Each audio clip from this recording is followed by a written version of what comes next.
خربوشة، كنظن ان هذا الاسم فايت سمعتي به، اولا الملقبه بشاعره الثوره. واش كتعرف القصه ديالها؟ المغنيه الشيخه حويده، صغير الاسم حاده، العربيه المغربيه اللي تشهرت باسم خربوشه. هي مغنيه الفن العيطه واللي كتعتبر نوع من انواع الغناء المقاوم، اللي كيعتمد بالاساس على قوه الصوت والمعنى ديال الكلمات، اللي كتكون بطبيعه الحال موزونه وكتحمل مجموعه من الرسائل. وفي نهايه القرن 19 اشتهرت خربوشه بدعمها الانتفاضه اللي دارتها القبيله ديالها ولاد زياد ضد ظلم واحد القايد جهوي بغرب المغرب، بالضبط نواحي مدينه اسفي. فساندت خربوشه القبيله ديالها بالطريقه ديالها عن طريق فن العيطه، وجابت حتى قبائل وحده اخرين اللي حرضتهم على قتال القايد عيسى.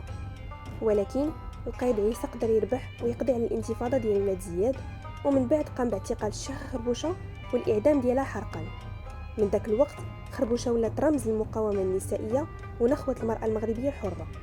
الشيخه خربوشه فضلا عن النضال ديالها كانت حافظه للقران ومعروفه بالعفه ديالها،